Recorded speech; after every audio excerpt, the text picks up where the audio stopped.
आज Sarurpur industrial area की है, जहां एक जूता बनाने वाली फैक्ट्री में आग लग गई। कंपनी में काम करने वाले कर्मचारियों के मुताबिक रात में लगभग 10 बजे शॉर्ट सर्किट की वजह से कंपनी की तीसरी मंजिल पर आग लग गई, जिसमें देखते देखते पूरी फैक्ट्री को घेर लिया। आग लगने के वक्त कंपनी में 3 लोग मौजूद थे, जिन्होंने किसी तरह कूदकर अपनी जान बचाई।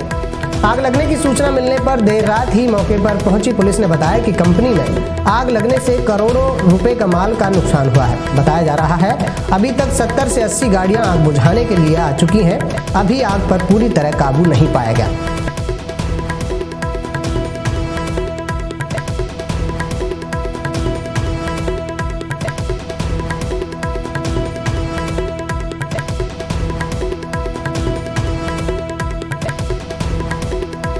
जल्दी ही आग पर काबू पा लिया जाएगा। हादसे के वक्त 10 से 15 आदमी मौके पर थे, सभी सुरक्षित हैं, कोई जान की हानि नहीं हुई है।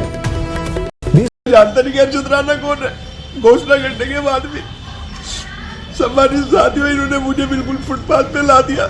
चरथावल सीट से टिकट न मिलने से आहत बसपा नेता अरशद राणा ने कोतवाली में दी तहरीर। कहा कि 2018 में विधानसभा प्रभारी नियुक्त होने थे, उस समय उन्हें पार्टी प्रत्याशी बनाए जाने की बात कहते हुए कुछ रुपए देने की बात कही। अलग अलग समय में उससे 4.5 लाख, 50,000 और 15 लाख 3 बार लिए गए। इसके बाद एक बार में ही 17 लाख रुपए लेने का आरोप लगाया है।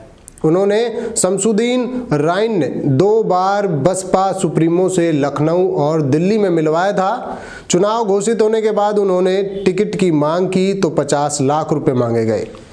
बावजूद न तो टिकट दिया गया और न ही रुपए वापस किए गए। मुजफ्फरनगर की चरथला सीट से टिकट कटने पर बसपा नेता अरशद राणा शहर कोतवाली में फूट कर रो पड़े। आरोप लगाया कि पार्टी के एक वरिष्ठ नेता को 2 साल पहले टिकट के लिए 67 लाख रुपए दिए थे, लेकिन उन्हें विश्वास में ले लिया गया। बगैर पैसे दिए उनका टिकट काट दिया गया। उनके रुपए तक वापस नहीं किए गए। उन्होंने चेतावनी दी कि यदि उन्हें इंसाफ नहीं मिला तो वह आत्मदाह करेंगे। दिल्ली वाले आवास पे मान्य बहन जी के यहाँ पर लेके गए। बहन जी से मेरी बात हुई, मुझे नहीं पता इन्होंने वहाँ पे क्या दिया क्या नहीं दिया, क्योंकि मेरे से तो गाजियाबाद में इन्होंने शमसुद्दीन राइन जी ने ले लिया। मान्य बहन जी ने कहा भाई ठीक है, अब तू मुजफ्फरनगर चरथावल विधानसभा प्रभारी रहेगा और तू ही चुनाव लड़ेगा। मैं मान्य बहन जी के आदेश पे इन्होंने मेरी घोषणा करी। फिर उसके बाद में चरथावल में कार्यक्रम रखा गया। चरथावल में कार्यक्रम के दौरान वहाँ पे पूरा मंडल, सहारनपुर मंडल और मुजफ्फरनगर के सभी पदाधिकारी मौजूद थे। चरथावल विधानसभा प्रभारी अरशद राणा के नाम से यूट्यूब पे वीडियो पड़ी हुई, जिसमें इन्होंने घोषणा की थी। और आज 25 प्रभारी ये कहता है कि मैं जानता नहीं कि अरशद राणा कौन है। घोषणा करने के बाद भी सम्मानित साथियों, इन्होंने मुझे बिल्कुल फुटपाथ पे ला दिया।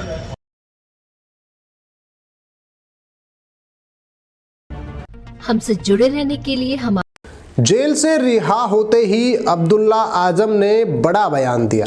उन्होंने कहा कि भाजपा में सभी परेशान हैं, इसलिए वे पार्टी छोड़ रहे हैं। साथ ही उन्होंने जेल में बिताए दिनों को लेकर कहा कि उनके साथ आतंकवादी जैसा व्यवहार होता था।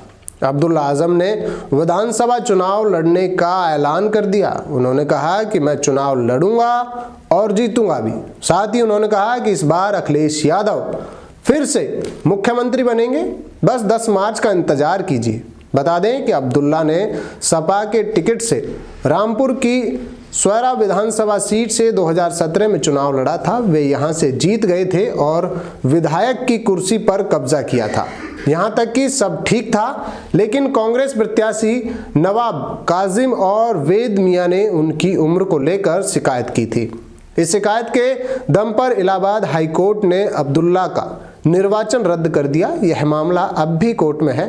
खान की रिहाई से सपा को थोड़ी राहत होगी। और गौर करने वाली बात यह है कि जनप्रतिनिधित्व कानून में इस बात का प्रावधान है कि अगर किसी चुने हुए प्रतिनिधि को किसी फौजदारी मामले में 2 साल से ज़्यादा की सज़ा सुनाई जाती है तो उसके 6 साल तक चुनाव लड़ने पर रोक लगा दी जाती है। अब्दुल्ला आजम को अभी तक किसी भी आपराधिक मामले में सजा नहीं हुई है। और मैं आज भी आपके सामने कहता हूं कि जितना जुल्म हो सकता था और जितनी तकलीफ दी जा सकती थी मुझे और मेरे परिवार को, मेरी माँ को, मेरे वालिद को, वो दी गई है। और आज भी मेरे वालिद को वहां पर जान का खतरा है। और अगर कुछ भी ऊंच नीच हुई तो उसकी जिम्मेदार सरकार और जेल प्रशासन होगा। अच्छा आप बताओ, चित्रकूट में जो हुआ, चित्रकूट जेल में क्या हुआ? यूपी की बाकी जेलों में क्या हो रहा है बताइए आप। मैं अगर गलत कह रहा हूं तो मुझे बताइए, पुलिस कस्टडी में क्या हो रहा है? यहां तो आप गवाह हो, मैं अपने घर के बाहर अपने घर नहीं जा पा रहा हूं। बताओ ऐसे कैसे निष्पक्ष चुनाव होगा? इन अधिकारियों के रहते निष्पक्ष चुनाव होगा? सिर्फ हमारे लिए पुलिस, रामपुर वालों की हड्डियां तोड़ने के लिए, उन्हें भैंस चोरी और बकरी चोरी में बंद करने के लिए पुलिस है। और पुलिस के इंस्पेक्टर गैंगरेप में पकड़े जाते हैं। 2022 का चुनाव करीब है, आवाम से क्या कहना चाहेंगे? भाई ये चुनाव मेरे कहने से नहीं है, ये चुनाव आवाम बनाम सरकार होगा। लोग इतना परेशान हैं, उनके साथ इतना अन्याय हुआ है, इस कदर बेरोजगारी है, इस कदर महंगाई है, इस कदर लॉ एंड ऑर्डर की सिचुएशन खराब है। ये चुनाव, ये किसी के कहने का चुनाव ही नहीं है। कहावत है ना कि डूबती हुई नाव में से सब भागते हैं। जो हो रहा है उसी का नतीजा है। बीजेपी छोड़ के लोग जा रहे हैं। अच्छी बात है, क्योंकि उनके साथ जो सलूक बीजेपी ने किया है वो दुनिया जानती है। भाई 2-2.5 साल तो मैं भी हाउस गया था, मैंने देखा है वहाँ। अच्छा, ये 23 महीने जो आपको गुजरे तो ये किस तरीके से मतलब बयान करना चाहेंगे आप कुछ? अच्छा, जो हमारे साथ हुआ उसके बाद आपको क्या लगता है कैसे गुजरे? 8 बाई 10 की कोठरी जिसमें 2 फीट का टॉयलेट और 8 बाई 8 की तन्हाई बैरिक में रहते थे। और आज भी मेरे वालिद वहाँ बेगुनाह बने हैं। एक ऐसे मुकदमे में जिसमें 7 लोग एंटीसिपेटरी बेल पर बाहर हैं और एक अकेला आजम फंसा है। आजम भाई की जान को खतरा बिल्कुल है। भाई सरकार ने 9 दिन इलाज में देरी नहीं कराई तो क्या कह सकते हैं?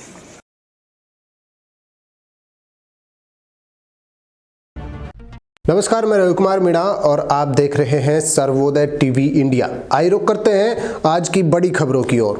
पहाड़ों पर बर्फबारी और मैदानी इलाकों में हो रही बारिश से मौसम में ठंडक बढ़ती जा रही है। दिल्ली सहित देश के कई हिस्सों में भारी ठंड पड़ रही है। जम्मू कश्मीर से लेकर पंजाब, राष्ट्रीय राजधानी दिल्ली से लेकर उत्तर प्रदेश, उत्तराखंड सहित पूर्वी भारत के सभी जिलों में शीतलहर का कहर जारी है।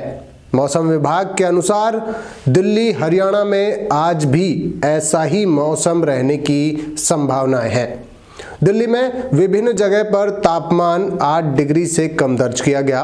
विभाग के अनुसार अगले 4 दिन तक दिल्ली में घने से मध्यम कोहरा छाए रहने की संभावना है।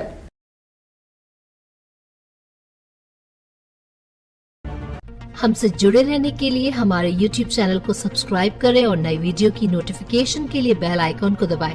अगर आप ये वीडियो Facebook पर देख रहे हैं तो लाइक जरूर करें और ज्यादा से ज्यादा शेयर करें। धन्यवाद। नमस्कार, मैं रवि कुमार मीणा और आप देख रहे हैं सर्वोदय टीवी इंडिया। आइए रुक करते हैं आज की बड़ी खबरों की ओर। पहाड़ों पर बर्फबारी और मैदानी इलाकों में हो रही बारिश से मौसम में ठंडक बढ़ती जा रही है। दिल्ली सहित देश के कई हिस्सों में भारी ठंड पड़ रही है। जम्मू कश्मीर से लेकर पंजाब, राष्ट्रीय राजधानी दिल्ली से लेकर उत्तर प्रदेश, उत्तराखंड सहित पूर्वी भारत के सभी जिलों में शीतलहर का कहर जारी है। मौसम विभाग के अनुसार दिल्ली, हरियाणा में आज भी ऐसा ही मौसम रहने की संभावनाएं हैं। दिल्ली में विभिन्न जगह पर तापमान 8 डिग्री से कम दर्ज किया गया। विभाग के अनुसार अगले 4 दिन तक दिल्ली में घने से मध्यम कोहरा छाए रहने की संभावना है।